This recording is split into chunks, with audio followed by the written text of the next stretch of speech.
Hi guys, Paul here from PA Brew News. Got a PA brew right here from the Cole County Brewing Company from Ebensburg, Pennsylvania, down on 22. Here we go. And hashtag proper glassware. So there we go. This is the Sulphur Crick, because it's spelled Crick instead of Creek, because there's a lot of people in parts of Pennsylvania that excuse me, that say Crick instead of Creek.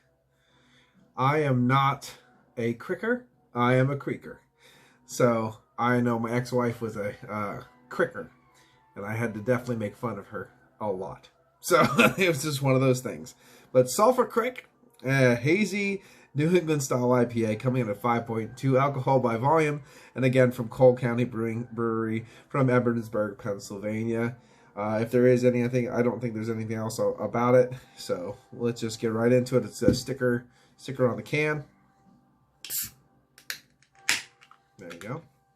So I'm gonna have to side pour for a label out, folks. But here we go. Wow, that is beautifully hazed.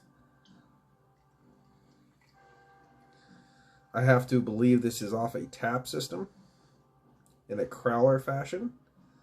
But look at that. Look at that. It's like a lemon juice in a glass. We'll just put you right there. Perfect. Perfect. All right, let's get up. We say, haze for days, unclear for years, absolutely, 100%. This thing is tick haze. All right, so alcohol leg sticking from that 5.5, 5.2. Yeah, there is some alcohol leg sticking even from that 5.2. No head to speak of, just a ring of it. Let's get an aroma. Cheers. Wow. That's almost, it's like a floral bubble gum, but it has hints of strawberry and hints of grapefruit. It's juicy fruit gum, basically.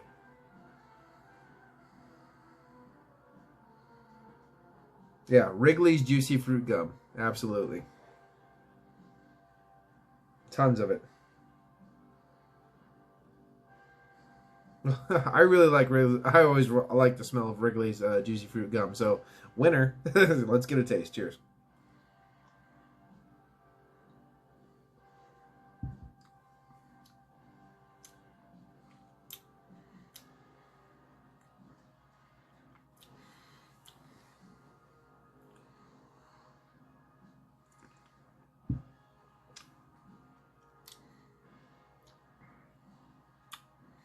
Earthiness way in the background. Minerality, muddled.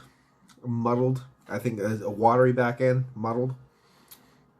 They're not really getting the point of a New England style IPA.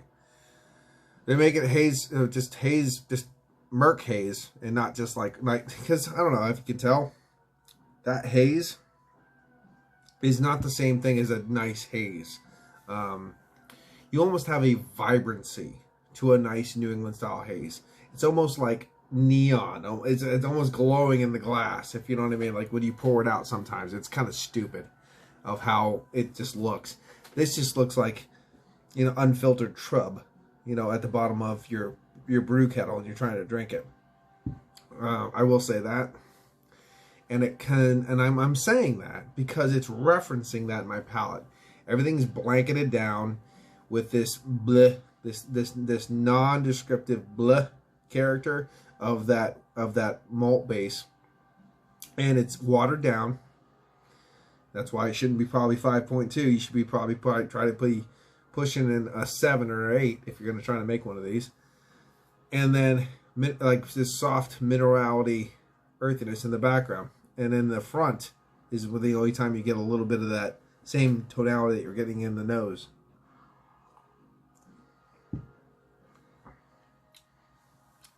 It's not horrible. It's not horrible. It's not the greatest. Okay?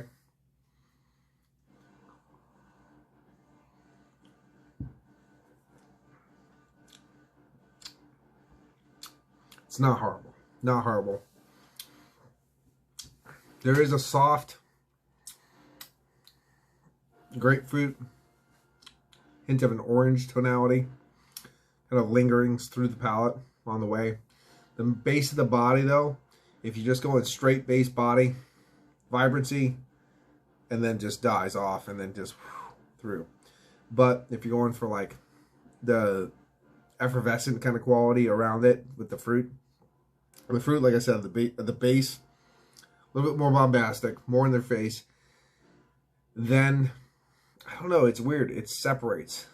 Molten body go over this way and just blah, and then there's a little bit of a lingering kind of fruit tonality that kind of rides the top of the palate, lingers down, then blends back in on the back end. Sounds really, really, really incoherent how I just described it, but it's one of those ones. It's you have to taste it. You have to really get a sense of what's going on here to really understand that, because it's just the body just goes crash and burns.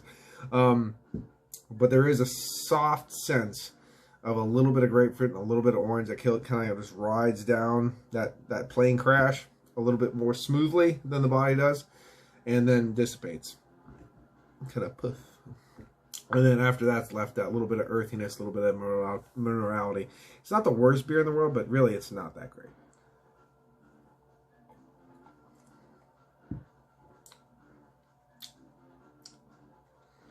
This beer would have probably been really good, to be perfectly honest.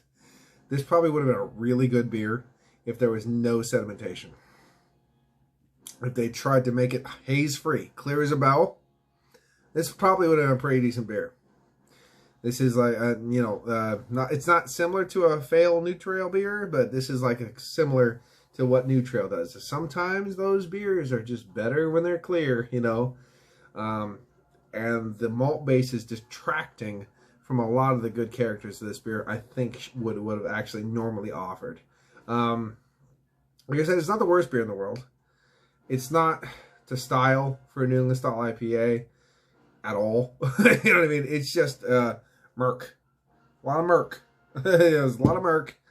It's just a regular IPA that's really murky. And unfortunately, it's not hitting the boxes, not ticking them off. But I'm going to use this as my last beer for this evening anyway. I was going to hopefully, end on a different kind of note, but it's the note we are given. So I will give the Coal Country Brewing from Evansburg, Pennsylvania, I'm going to give their attempt at a hazy New England style IPA, I'll give it a 6. I'll give it a 6 out of 10. This has been Paul from PABrewNews. Cheers. Watch that finger. It's coming at you. Cheers.